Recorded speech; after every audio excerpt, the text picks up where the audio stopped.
OCS! 3, 2, 1.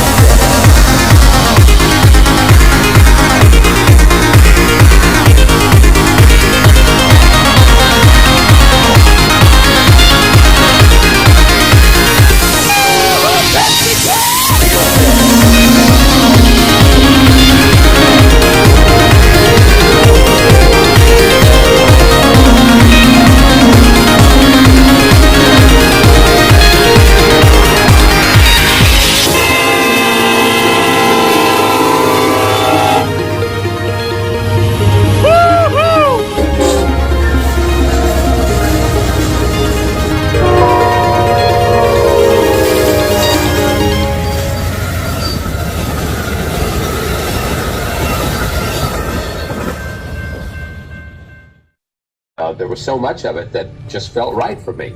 So it didn't make any difference where it came from or how it was presented. The fact that it was something that Wait a minute, UB11111 is on this train. And that I could pass on to other people that what the hell was it doing over there? I was excited. Esther had once asked me what I had learned from those experiences with the Ouija board. What? And I told her I learned that there was an intelligence out there that was wanting and willing to communicate with us, and that some appeared to be as dumb as the dumbest of us, and some as bright or brighter than the brightest of us, and that although I didn't really understand it, I did accept the experience as valid because it had happened to me.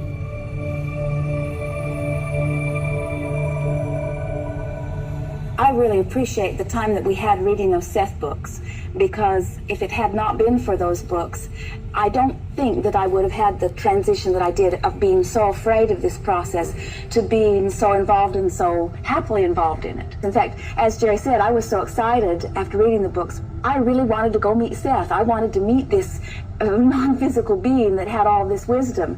And I wanted to meet Jane and Rob too. But we called it Formation. Their number was non-published. And so we were trying to figure out what to do next. And we were having lunch in a restaurant in Scottsdale, Arizona. And a total stranger sitting behind us, who we were not conversing with, turned to us and said, "Have you read any of the Seth books?" Well, we couldn't believe it because we hadn't told a single person that we were reading those books. And he said, "Did you know that Jane Roberts is dead?" Well, we didn't know that. And it upset me so much because I felt like somebody had told me my sister was dead and I hadn't heard about it. It was shocking, and I was so disappointed because I was so excited about meeting Seth and about meeting them, and now I knew I couldn't. Within 1 or 2 days, our best friends and business associates there in Phoenix came to us and they said, "We have a tape we want you to hear." And they were acting weird, just like Jerry was acting over that book. And I said, "Well, what is it?" And they said, "Well, it's channeled." Well, I didn't know what channeled meant because in the Seth books that word was never used. And so I said, "Well, what do you mean?" And so as they began to explain a little bit, then I realized that it was the very process that we'd been experiencing through these Seth books. And they said, "There's a woman who is coming through Phoenix, and you can make an appointment." I think it was $100 for a half an hour. Could ask any questions we wanted. And so we made an appointment to sit and see this woman and meet her non-physical entity. And I can remember going over there, how excited we were. And we met in a beautiful home in Phoenix. And it was in the middle of the day. It was broad daylight. There was no spooky stuff or anything. All comfortable, all pleasant. And as we sat and visited with these non-physical beings, well, actually, I should say, as Jerry sat and visited with these non-physical beings, I don't think I said a word on the first meeting. I was absolutely amazed. Jerry had Thinking mind. And she'll bring Abraham in, and Abraham will give the rest of the material to you. Before I do that, I just wanted to say that I think Jerry and I have been a very good combination for bringing this process one to another. Really an introduction of non-physical to physical. And we are exuberant as we are beginning this introduction of ourself to your physical plane. For we are now completing an intention that has been set forth long before most of you who are now physical were in these physical bodies. An agreement whereby we said we will remain here, focused through our broader, more powerful non-physical perspective, while you will go forth into these magnificent physical bodies, and together, through communication, we will co-create. There is so much that we are wanting to convey.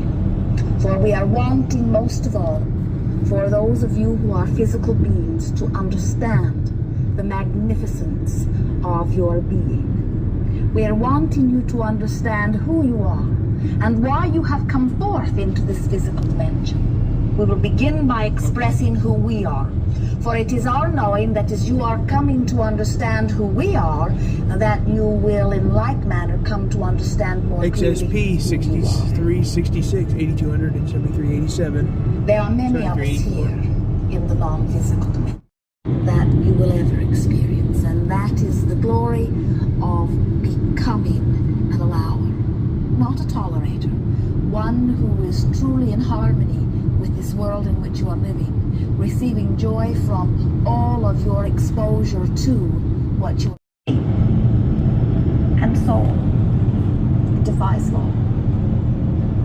When you come to understand that you are a magnet attracting unto you, then and only then will it make sense to you to pay attention to what you are thinking.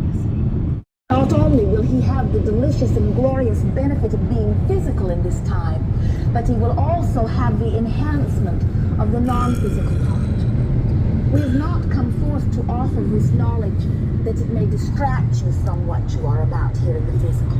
For what you are about here in this physical is very, very important. If it were not